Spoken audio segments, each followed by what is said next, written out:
Bonjour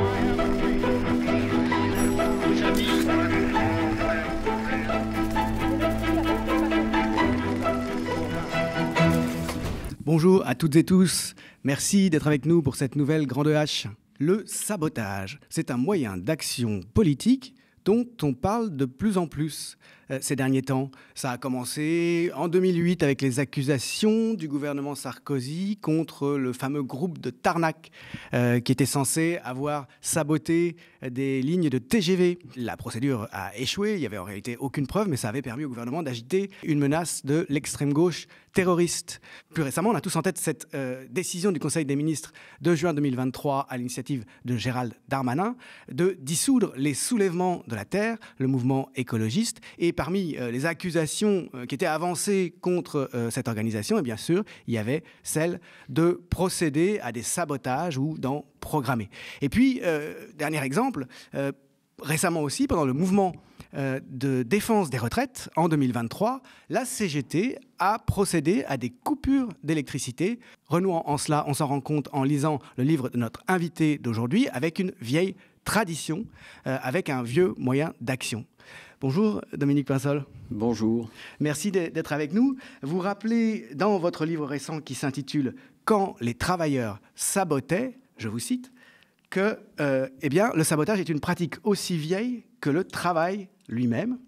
Mais cependant, et c'est l'objet du livre, c'est l'objet de cette recherche historique, il y a eu un âge d'or du sabotage comme tactique syndicale qui s'est situé en particulier en France, où le sabotage, comme technique revendiquée, est né, technique nommée aussi ainsi, est né à la fin du 19e siècle, et aux États-Unis, en gros, entre 1897 et 1918, âge d'or du sabotage, donc, qui fait l'objet de votre livre. Oui, tout à fait. C'est un livre qui revient en fait sur une technique, une tactique syndicale qui a été un peu oubliée, puisque aujourd'hui, le sens qui prévaut en matière de sabotage, c'est plutôt celui d'une tactique avant tout destructrice, qui s'en prend en tout cas au matériel, aux infrastructures, à des équipements, alors que historiquement, c'est en fait une tactique beaucoup plus large qui va du ralentissement du travail, donc à des formes de sabotage tout à fait non violents et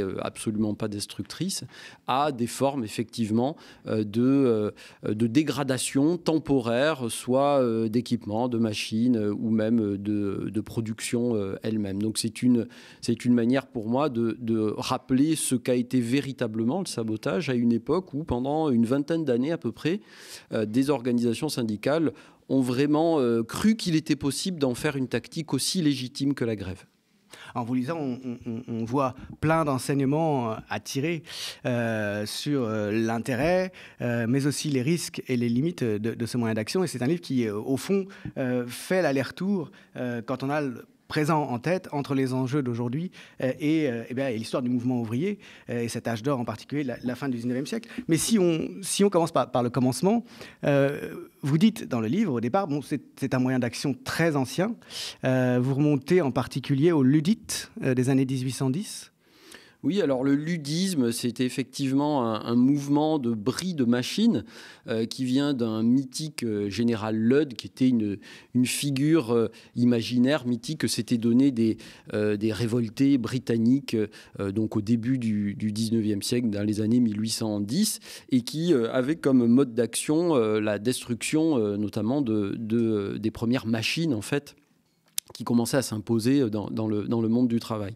Alors il y a une filiation avec ça dans le sabotage, même si le sabotage est quand même d'une nature différente, puisqu'il ne s'agit pas du tout de détruire des machines. En fait, c'est d'abord une subversion du travail lui-même qui n'implique pas forcément de dégradation matérielle. C'est pour peser dans le rapport de force, en fait. Exactement, et saboter, c'est en fait un mot qui existe déjà au 19e depuis longtemps dans l'argot français. Saboter, ça veut dire bâcler son travail, ça veut dire mal travailler volontairement, et c'est un anarchiste, Émile Pouget, qui reprend ce mot dans l'argot français et qui lui donne une nouvelle définition en disant voilà ce qu'on peut faire comme tactique syndicale, c'est-à-dire s'en prendre au travail lui-même, ce qui est une manière pour lui d'éviter les impasses qui sont liées à la grève, puisque pour lui, c'est un mode d'action très limité. Donc il y a à la fois une filiation avec le ludisme, mais c'est quand même très, très différent parce que les premiers saboteurs, entre guillemets, ne considèrent pas les machines comme un problème en soi, en réalité. C'est avant tout une réflexion sur le travail. En fait, on considère les luddites un peu comme des primitives des luttes ouvrières parce que leur objectif, semble-t-il, c'était de s'opposer à l'introduction des machines pour en rester finalement à une situation où leur savoir-faire restait valorisé. Pour eux, les machines étaient des concurrentes. Alors qu'avec Pouget, qui est le premier théoricien de la pratique, il s'agit de trouver un autre moyen d'action plus efficace, plus persuasif pour les interlocuteurs, c'est-à-dire les propriétaires du capital, pour qu'ils cèdent sur un certain nombre de revendications. Oui, alors ce qui est intéressant d'ailleurs, c'est que ce regard un peu condescendant ou méprisant qu'on a eu parfois à l'égard du ludisme a été remis en cause depuis longtemps, notamment par l'historien britannique Edward P. Thompson, qui a montré au contraire que c'était aussi une manière assez rationnelle d'instaurer un rapport de force avec les employeurs de l'époque et que ce n'était pas un simple refus de la modernisation technique, pas du tout. Avec le sabotage, c'est un petit peu pareil. On a vu souvent, notamment du côté d'un certain marxisme, le sabotage comme une forme comme ça de lutte un peu primitive qui était presque un obstacle à la construction d'un mouvement ouvrier organisé, à la construction d'une conscience de classe, etc., etc. Et moi, je montre au contraire que c'est un mode d'action qui ne se réduit pas à une sorte de révolte un peu primitive, un peu spontanée, mais c'est au contraire un mode d'action qui est très théorisé, par Pouget notamment, mais aussi par des syndicalistes britanniques, notamment des dockers écossais au départ, qui en fait retournent l'économie politique dominante de l'époque en appliquant au travail les nouvelles théories économiques qui consistent à dire que la valeur des biens que l'on achète dépend du prix que l'on est prêt à mettre pour les acheter. Et donc les premiers théoriciens du sabotage, même s'ils n'emploient pas le mot, ce sont ces dockers écossais qui disent faisons pareil pour le travail. Et si les employeurs ne sont pas prêts à bien nous payer, nous allons mal travailler. Et c'est de là que naît, notamment sous la plume de l'anarchiste Kropotkin, le slogan « à mauvaise paye, mauvais travail ». Et c'est là qu'il y a toute une dimension très théorique, très théorisée du sabotage qui en fait aussi toute la valeur et l'intérêt historique. C'est en lisant une conférence rédigée par un Anglais ou un Écossais, je crois, que Pouget en vient en 1897, si je ne me trompe pas, à penser ce mode d'action. Oui, c'est ça. En fait, cette histoire commence en juin 1889 dans le port de Glasgow. Des dockers font grève pour des augmentations de salaire. Ils font plusieurs jours de grève, quasiment une semaine. Et puis, pendant ce temps-là, les employeurs embauchent des briseurs de grève. Donc, ces dockers sont obligés de reprendre le travail, mais ils décident de continuer la lutte tout en travaillant. Et ils font exprès de travailler aussi mal que les briseurs de grève, qui étaient des gens qui n'étaient pas formés, qui ne connaissaient pas le travail. Et ils travaillent aussi mal donc, que ces briseurs de grève qui ont été embauchés pendant le conflit. Et ils parviennent à obtenir satisfaction de cette manière-là, en faisant pression sur l'employeur. Et les Écossais ont une expression, elle-même argotique, qui est le go canny ou le ka canny, puisque dans l'argot écossais, quand on dit ka canny ou go canny, ça veut dire vas-y doucement, vas-y mollo, ne te foule pas. Et donc cette première théorisation du ralentissement du travail inspire Pouget, qui en entend parler notamment quand il est en exil à Londres après les attentats du début des années 1890 en France. Et il dit, voilà la voie à suivre. C'est une manière d'éviter à la fois la violence terroriste anarchiste et aussi les impasses du parlementarisme et de la grève classique. Et moi, je vais appeler ça le sabotage. Et il commence à théoriser ça dans son journal qui s'appelle La Sociale, au milieu des années 90. Et il parvient à le faire adopter officiellement par la CGT lors de son 3e congrès tenu à Toulouse en 1897. C'est ça, et j'y faisais allusion en parlant de ces coupures d'électricité que la CGT a faites pour soutenir le mouvement des retraites. Je disais, elle renoue avec un mode d'action qui correspond en fait à ses origines, puisque vous disiez c'est le 3e congrès. En fait, la CGT est fondée en 1895, je crois, à Limoges, et Pouget parvient officiellement, donc, dans une déclaration de la CGT, à faire adopter ce moyen d'action. qui correspond, est-ce que c'est ce qu'on a appelé le syndicalisme d'action directe, avec un mot qui, depuis, a pris un autre sens à cause des attentats des années 80. Mais on parlait de syndicalisme d'action directe ou de syndicalisme révolutionnaire, hein, c'est ça ? Oui, c'est ça. C'est l'époque où la CGT est une véritable organisation syndicaliste révolutionnaire. C'est-à-dire que depuis sa fondation à Limoges en 1895, la CGT se fixe 2 objectifs. L'un à court terme, qui est celui de l'amélioration des conditions de vie et de travail des ouvriers, un objectif qu'on pourrait qualifier de réformiste, mais aussi à long terme, et c'est peut-être ça la différence d'avec la CGT d'aujourd'hui, c'est-à-dire un objectif réellement révolutionnaire, avec comme objectif final la grève générale révolutionnaire et expropriatrice. Et c'est dans ce syndicalisme révolutionnaire, qu'on a appelé aussi syndicalisme d'action directe, qu'on a appelé aussi de manière un peu réductrice, c'est pour ça qu'on l'appelle plus trop comme ça maintenant, anarcho-syndicalisme, parce qu'il y a beaucoup d'anarchistes dans ce syndicalisme, comme Pouget, qui s'investissent dans cette lutte-là. Et c'est dans ce syndicalisme révolutionnaire, effectivement, que Pouget parvient à faire adopter officiellement par la CGT le sabotage. Ça paraît assez étonnant aujourd'hui quand on voit notamment la manière dont la CGT, Philippe Martinez, avait été choqué par ce qui s'était passé pendant le mouvement pour les retraites, avec certaines coupures sauvages ou certains actes de sabotage qui avaient été qualifiés comme tels, en tout cas dans les médias. Eh bien, à cette époque-là, la CGT prône officiellement le sabotage. Et ça a été adopté en 97 lors de son 3e congrès, ça a été confirmé lors du congrès suivant en 98 et encore lors du congrès suivant en 1900. Donc c'est vraiment une position assez importante, même centrale dans la doctrine de la CGT à la fin des années 1890. C'est une époque où le syndicalisme n'a pas peur de faire de la politique, au fond, et d'assumer le continuum qu'il y a entre les conditions de travail, les structures même de l'organisation de la production d'un côté, et puis la politique en général de l'autre. Il y a eu pas mal de mises en pratique pendant cette période-là, aussi bien en France qu'aux États-Unis. Est-ce qu'on peut peut-être revenir là-dessus, sur cette chronologie, au fond ? Oui, les premières mises en pratique, c'est les années 1900 en France. Alors, c'est dans des domaines, dans des corporations qu'on n'imagine pas forcément. C'est par exemple les garçons coiffeurs parisiens dans les années 1900, notamment pour forcer leurs employeurs à fermer plus tôt les salons de coiffure à Paris, qui ferment à cette époque-là très tard. On peut se faire coiffer jusqu'à 23h à Paris. Par petites équipes, la nuit, ils vont balancer des produits corrosifs sur les devantures des salons de coiffure. Ils appellent ça faire du badigeonnage. Et en fait, ça enlève la peinture, notamment des devantures, et ça cause beaucoup de dégâts et donc de frais aux patrons des boutiques de coiffure parisiennes. Et comme ça, ils obtiennent satisfaction.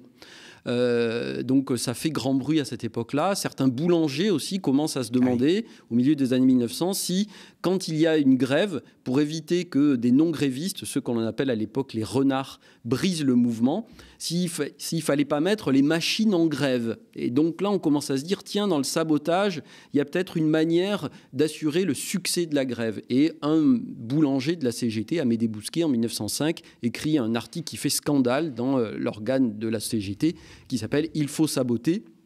Et, c'est le titre de l'article, hein, pas de l'organe. L'organe, c'est la voix du peuple. Et il dit, tiens, on pourrait peut-être balancer du pétrole dans les fours à pain pour rendre le pain immangeable. Et donc, il y a comme ça des petites tentatives ou des petites idées qui germent par-ci, par-là au milieu des années 1900.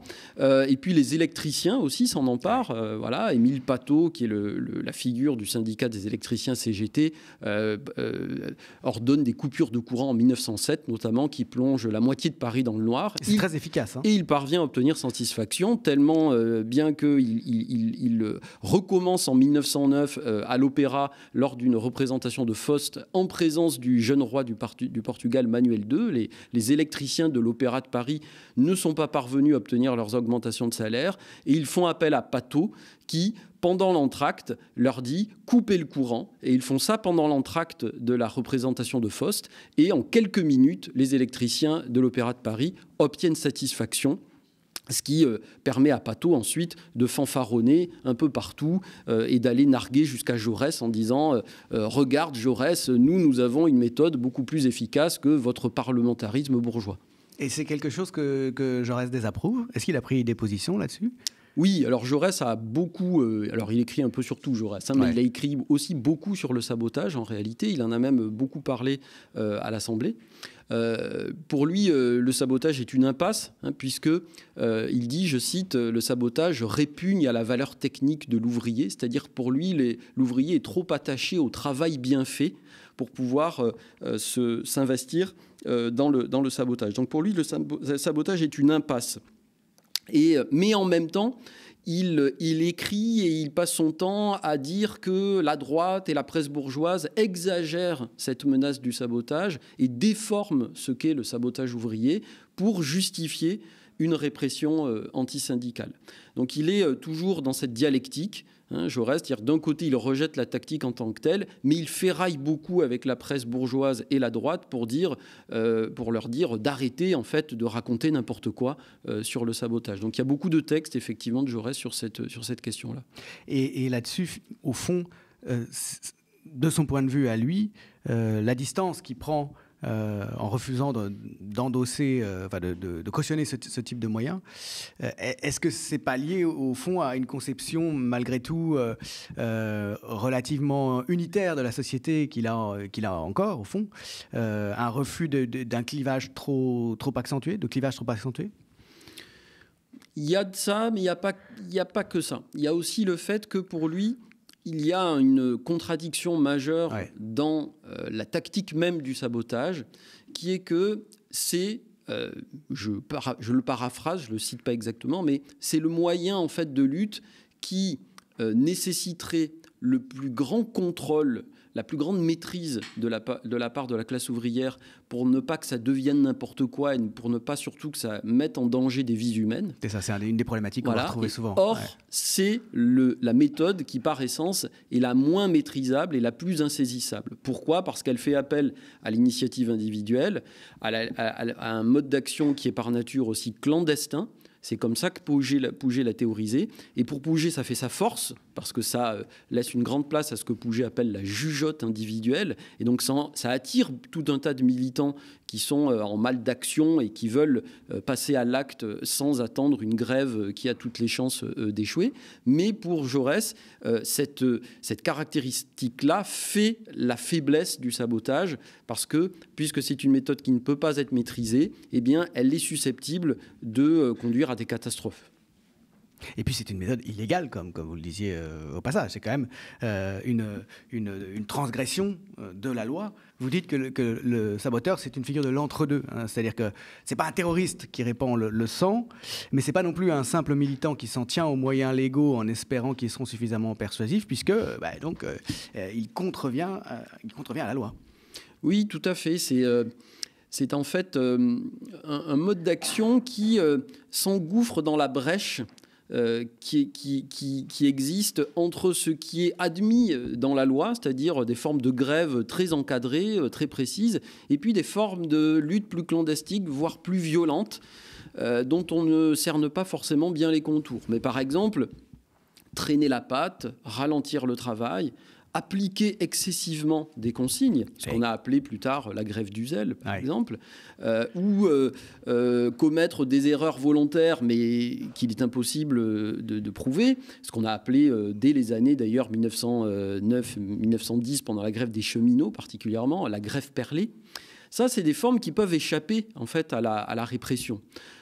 Ensuite, dès qu'on s'en prend à du matériel ou aux lignes télégraphiques, comme ce que j'explique dans le livre, puisqu'il y a une grande vague de coupures de lignes télégraphiques entre 1909 et 1911, là, on est dans le domaine de l'illégal et donc on s'expose à la répression. Mais dans le sabotage, il y a toujours cet entre-deux aussi entre ce qui est pas forcément franchement autorisé, mais qui a quasiment aucune chance d'être réprimé, et puis ceux qui est franchement illégal, mais qui ne va jamais jusqu'à la mise en danger d'autrui. Ça, c'est très important, que ce soit en France ou aux États-Unis.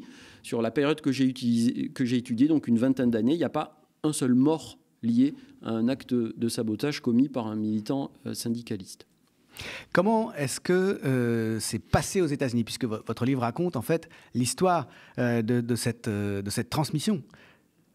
Alors c'est un passage qui se fait très précisément en fait en 1910, puisque Aux États-Unis, jusqu'en 1909-1910, le sabotage est vu comme quelque chose de fondamentalement français. Le mot d'ailleurs est français. Et il commence à être repris un petit peu dans toutes les langues. Aujourd'hui, d'ailleurs, le mot sabotage qu'on a en italien, en allemand, en espagnol, en anglais, en russe, c'est le mot français tel qu'il a été en fait inventé d'une certaine manière par Pouget, même s'il existait déjà dans l'argot. Mais dans le sens qu'on lui connaît, c'est une invention de Pouget. Donc jusqu'en 1909-1910, j'ai étudié notamment la presse américaine. On parle du sabotage comme quelque chose de très exotique.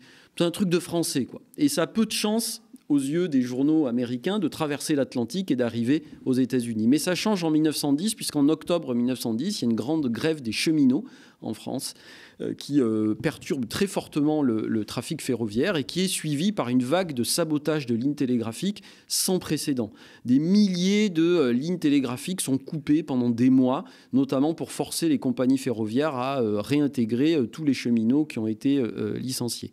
Et en octobre 1910, il y a un militant américain qui s'appelle William Haywood, qui est un militant, une des grandes figures d'une petite organisation syndicaliste révolutionnaire qui s'appelle l'Industrial Workers of the World, l'IWW, et qui voit ce que font les cheminots et qui discute avec des militants français et qui voit notamment comment les cheminots français sabotent leur travail parce qu'ils ont dû reprendre le travail parce que le gouvernement a brisé la grève des cheminots en ordonnant leur mobilisation militaire, et ils sabotent leur travail en désorganisant la production, le trafic ferroviaire, en faisant exprès d'envoyer les wagons dans de mauvaises directions, en appliquant excessivement les consignes, etc. etc. Et il trouve ça extraordinaire, et quand il rentre aux États-Unis, en mars 1911, il prononce un grand discours à New York pour dire aux militants américains « Regardez, il faut suivre l'exemple des Français ». Et à partir de ce moment-là, l'IWW va développer sa propre conception du sabotage, qui va elle-même avoir un impact international, puisqu'elle va être incarnée par ce fameux chat noir hérissé,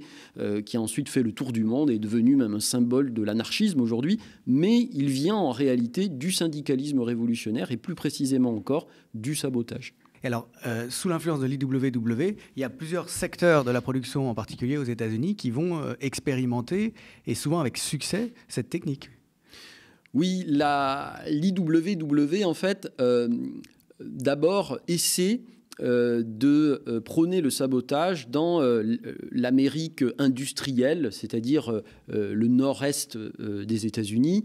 On commence à parler de sabotage, sans forcément d'ailleurs qu'on passe à l'acte, mais dans l'industrie textile, pendant la grève notamment de Lawrence en 1912, qui est un grand succès pour l'IWW, c'est ce qu'on appelle la Bread and Roses Strike, qui a été un grand moment de l'histoire du mouvement ouvrier américain. Mais la grève du pain et des roses, c'est ça ? Voilà, du pain et des roses, tout à fait. Dans laquelle les femmes d'ailleurs sont les éléments moteurs de cette grève-là.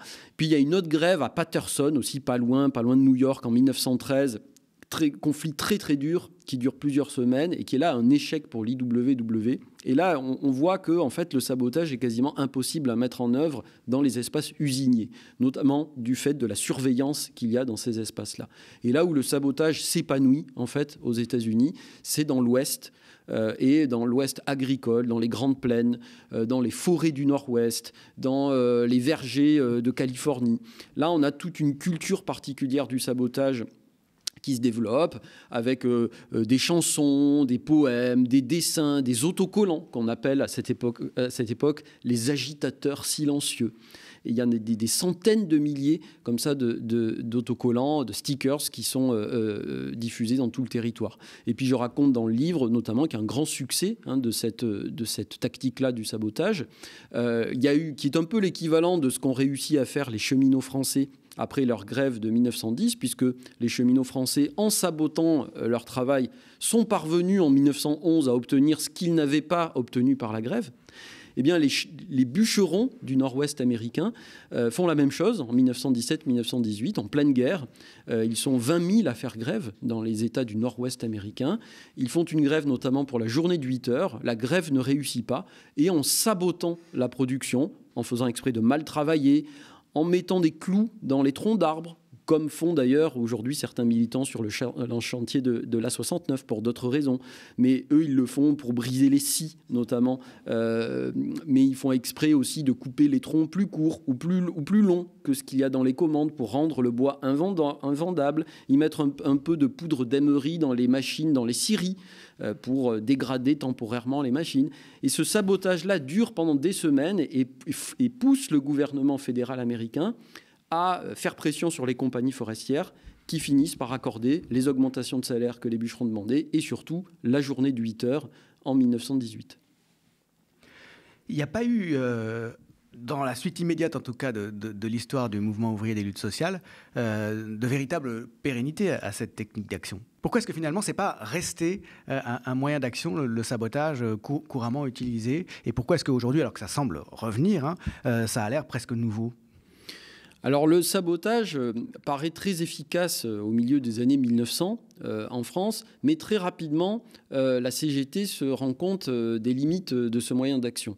Notamment parce qu'à cette époque-là, la CGT est accusée d'être responsable de toutes les violences qu'il y a dans le mouvement, dans les grèves et dans les luttes sociales de l'époque, notamment après les événements sanglants de Draveil et Villeneuve-Saint-Georges en 1908. Toute la direction de la CGT, dont Émile Pouget d'ailleurs, est arrêtée. Et dès 1909, la CGT prend ses distances avec ce mode d'action et passe plus de temps ensuite à dénoncer ce qu'elle appelle le sabotage patronal ou le sabotage capitaliste, en disant les vrais saboteurs, les premiers saboteurs, ce sont les capitalistes parce que c'est eux qui nous obligent à travailler dans de mauvaises conditions, avec du mauvais matériel, à faire du mauvais boulot. Et elle passe plus de temps à dénoncer ça plutôt qu'à prôner elle-même le sabotage.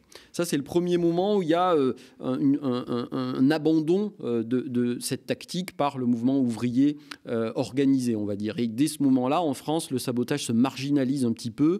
Il est repris par les franges les plus radicales du mouvement ouvrier, notamment par le journal La Guerre sociale, qui est tenu par Gustave Hervé, par tout un tas de militants aussi anarchistes, ou plus ou moins anarchisants, et antimilitaristes d'ailleurs. Et le sabotage devient de plus en plus marginal à ce moment-là. Aux États-Unis, le sort du sabotage est différent puisque l'IWW s'en sert, le prône de manière très bruyante et en fait vraiment un élément central de sa doctrine. Le gouvernement fédéral laisse faire jusqu'à la guerre, mais quand la guerre éclate et quand les États-Unis sont impliqués dans la guerre, le gouvernement fédéral ne peut plus laisser faire et là lance une opération de répression sans précédent contre une organisation syndicale aux États-Unis et ça aboutit au grand procès de Chicago de l'été 1918, qui est à ce jour encore le plus grand procès civil de toute l'histoire des États-Unis, celui où il y a eu le plus grand nombre de civils jugés en même temps, une centaine, tous membres de l'IWW et tous condamnés, notamment pour entrave à l'effort de guerre. Et à ce moment-là, l'IWW abandonne officiellement le sabotage en disant « c'est trop risqué, on arrête ». Ça ne veut pas dire que le sabotage, en tant que pratique, a disparu.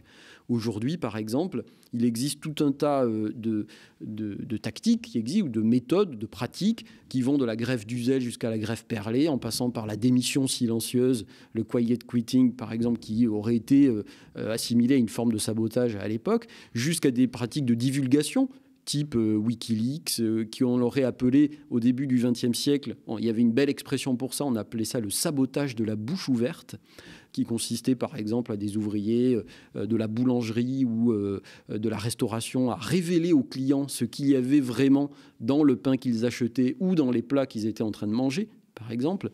Et donc toutes ces pratiques-là, en fait, perdurent. Ce qui a changé, c'est que le sabotage est devenu un terme tellement connoté péjorativement que plus aucune, quasiment, organisation ose s'en réclamer aujourd'hui, à tel point qu'aujourd'hui même, dans les mouvements qui pourraient s'en réclamer, on préfère plus prudemment le terme de désarmement, par exemple, quand on s'en prend à une cimenterie Lafarge ou à ce genre de choses. La répression, en fait, a été tellement féroce à partir du moment où les États ou les grands propriétaires du capital se sont rendus compte des potentialités subversives immenses de la pratique, que ça a rendu les choses vraiment très difficiles du point de vue de ceux qui voudraient s'engager là-dedans. Oui, le potentiel subversif du sabotage est en fait apparu immédiatement, puisqu'en fait le sabotage subvertit immédiatement le rapport de l'ouvrier au travail bien fait.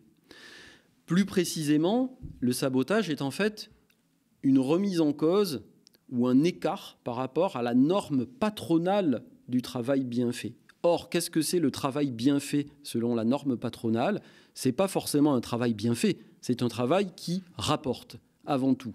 Et le sabotage, en fait, s'en prend à cette conception-là du travail bien fait. À tel point que saboter, au début du XXe siècle, ça peut vouloir dire aussi mieux travailler que ce que demande le patron. Il y a 2 exemples.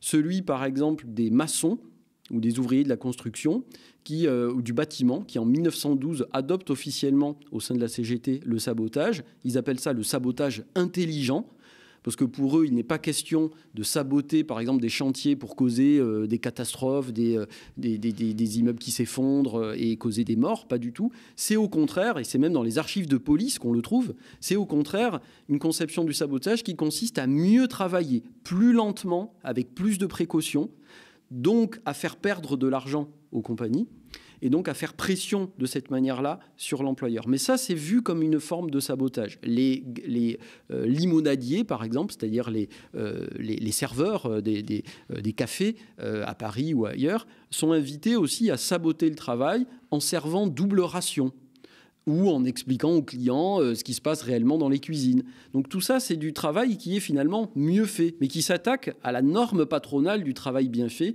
qui là consisterait à ne surtout rien dire et à berner le client. Ça fait penser aussi aux opérations péage gratuit sur les autoroutes. Oui, ou au Robin des Toits, par exemple, qui faisait ceux qui remettaient l'électricité aux foyers qui ne pouvaient pas payer. Par exemple, ça peut être aussi une forme de sabotage. C'est-à-dire qu'aujourd'hui, le sabotage évoque immédiatement une forme de pratique clandestine, immorale, qui est vraiment contraire à la morale même de l'ouvrier attaché au travail bien fait. Mais en réalité, historiquement, c'était aussi une manière de réfléchir sur le travail et sur la manière de mieux travailler en s'affranchissant, en fait, du capital et de l'exploitation. Et c'est ce potentiel subversif-là qui a été tout de suite perçu et qui a été tout de suite stigmatisé et criminalisé, notamment dans la presse bourgeoise de l'époque. J'étudie notamment dans ce livre-là, j'étudie à la fois des archives, mais aussi beaucoup la presse. Et on voit que le processus d'étiquetage, de stigmatisation, de criminalisation, il est immédiat en France et il est même immédiat aux États-Unis avant même que la pratique est réellement une réalité sur le territoire américain. On pourrait peut-être parler un petit peu des sources précisément. Au départ, vous êtes un historien de la presse. Vous avez fait des premiers travaux sur la presse de gauche, la presse anticapitaliste en particulier. Et il y a une bonne partie de cette recherche-là qui est fondée, vous le disiez à l'instant, sur l'exploitation de la presse de l'époque. Oui, pour saisir le sabotage, en fait, il faut d'abord déconstruire le discours dominant qui existe sur le sabotage, qui n'est pas difficile à comprendre pour l'époque, puisque c'est à peu près le même qui existe aujourd'hui. C'est-à-dire, le sabotage est une forme à peine atténuée de terrorisme, on va dire. Et c'est déjà dit comme cela, quasiment dans ces termes-là, dans les grands journaux, qu'ils soient français ou américains. Et donc, les sources peuvent être très trompeuses, en fait. Oui, les sources sont très trompeuses. Si vous les prenez au pied de la lettre, quand il s'agit de dénonciation patronale alarmiste, ça ne correspond pas forcément à la réalité. On ne peut pas en fait appréhender le sabotage uniquement par ces sources-là. Alors ensuite, on peut aller voir par exemple les rapports de police. Il y en a énormément, mais elles sont aussi très trompeuses, ces sources-là, parce que les services de police et les services de renseignement ont tendance à avoir du sabotage partout. C'est-à-dire que dès qu'il y a un pavé jeté contre une vitre, c'est du sabotage, c'est la preuve que la CGT est partout. Mais du côté des sources syndicales aussi, c'est assez trompeur, puisque j'ai essayé d'étudier le plus possible de points de vue sur cet objet-là. Les militants ont tendance aussi à avoir du sabotage partout, pour d'autres raisons, mais évidemment, mais pour montrer que leur doctrine a énormément d'influence et c'est un grand succès. Donc en fait, si on lit les sources de l'époque, les sources syndicales, sources de police, et la presse, en fait, on a l'impression qu'il y a du sabotage absolument partout dans les années 1900-1910. C'est vrai à certains moments, 1909, 1911, l'année 1910-1911, tous les jours quasiment, il y a des coupures de lignes télégraphiques qui sont opérées par des petites équipes la nuit qui échappent la plupart du temps à la police et qui causent de sérieuses perturbations, notamment parce que ça empêche le gouvernement de communiquer avec l'étranger, d'envoyer des dépêches diplomatiques notamment.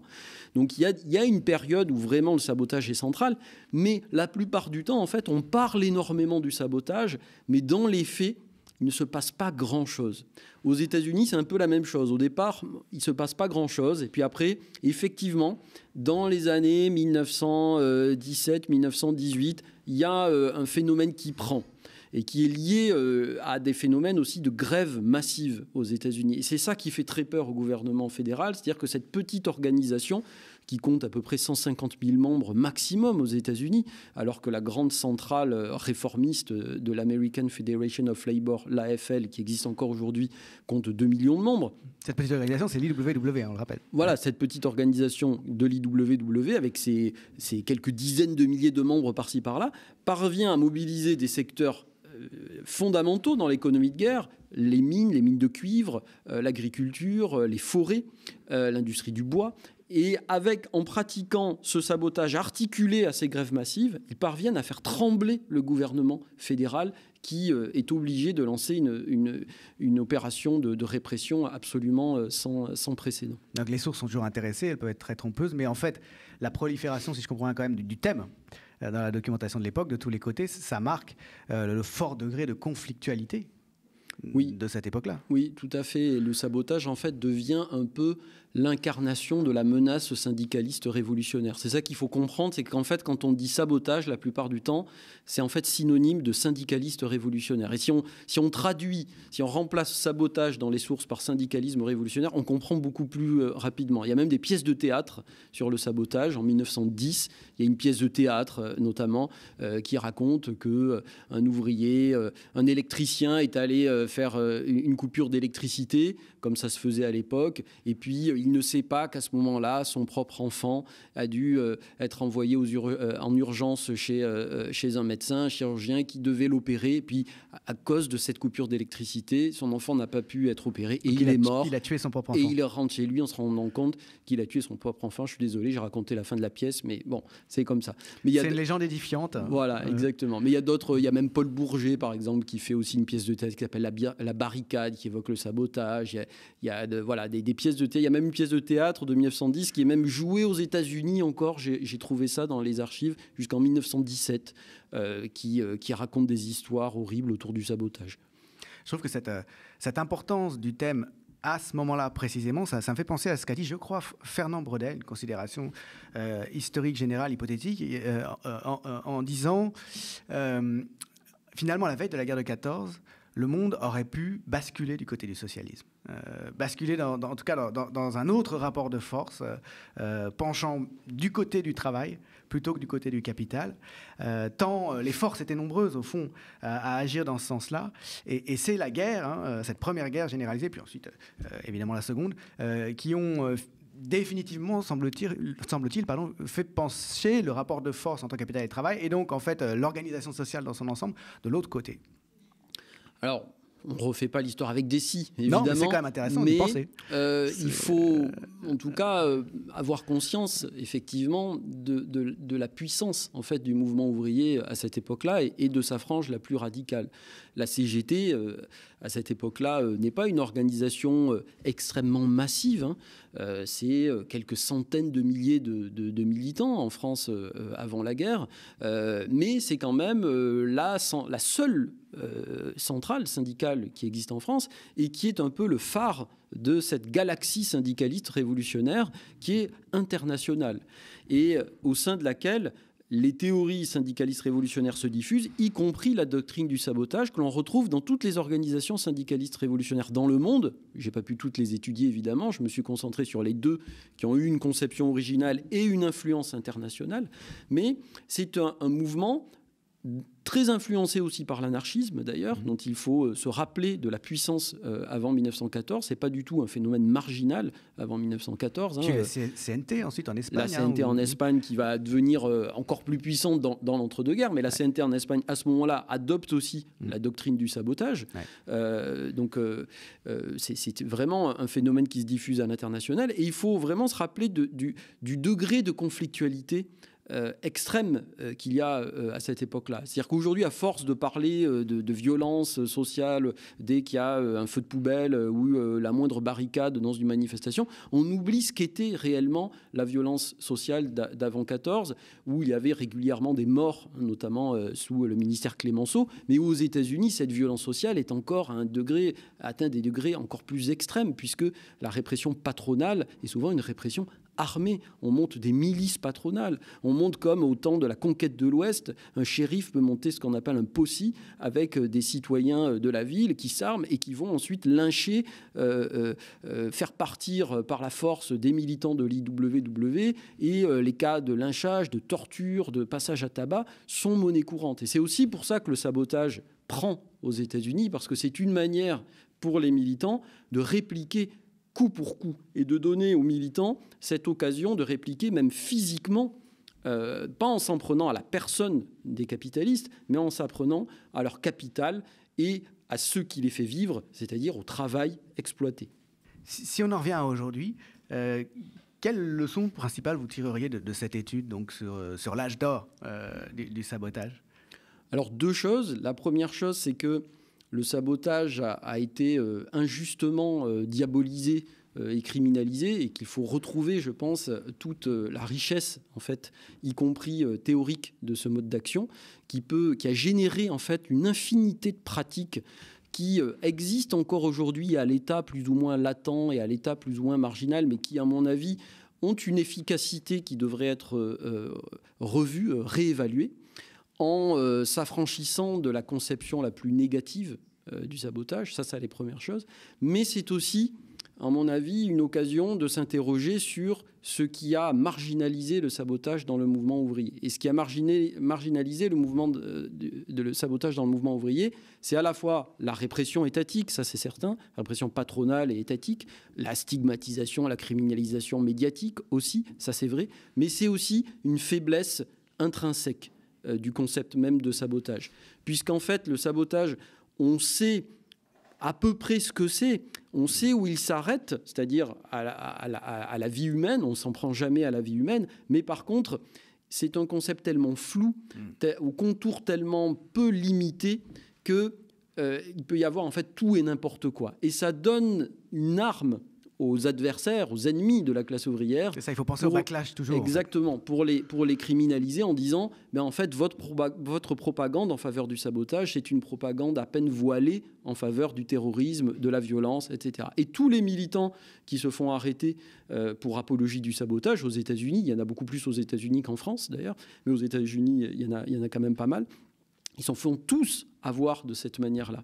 C'est-à-dire que dans leur apologie du sabotage, qui est par essence une apologie toujours à demi-mot, sur le mode de l'implicite, du non-dit, parce qu'on ne peut pas trop en dire, parce qu'en fait, il n'y a pas de manuel précis de sabotage. Pouget a écrit un livre devenu célèbre en 1910 qui s'appelle « Le sabotage », qu'on a retrouvé d'ailleurs dans la communauté de Tarnac en 2008. Mais ce n'est pas un manuel très précis. Il passe son temps à dire il faut laisser l'initiative individuelle. Mais l'initiative individuelle, ça peut donner tout et n'importe quoi. Et donc, ça tend une perche, en fait, aux forces de la répression. Et c'est ça aussi qui a expliqué que le mouvement ouvrier n'a pas pu réellement s'emparer de cette tactique-là, et qu'il n'a pas réussi à en faire une tactique aussi légitime que la grève. Et aujourd'hui, je pense qu'il y a un retour du sabotage, mais qui est parfois un peu naïf. C'est-à-dire qu'on a l'impression de retrouver un mode d'action comme si c'était la solution à tous les problèmes, à toutes les impasses de la grève, de la manifestation, etc. Et c'est un peu l'impression qu'ont eu les militants syndicalistes révolutionnaires au tournant des 19e et 20e siècles. Sauf qu'eux, ils sont passés à l'action, parfois massivement, que ce soit en France ou aux États-Unis, et ils en ont payé le prix de la répression, et pour beaucoup aussi le prix de la prison. Merci beaucoup.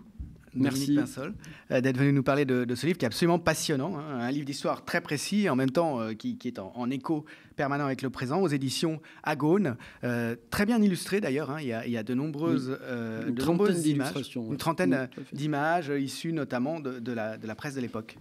Merci. Et merci à toutes et tous d'avoir suivi cette émission.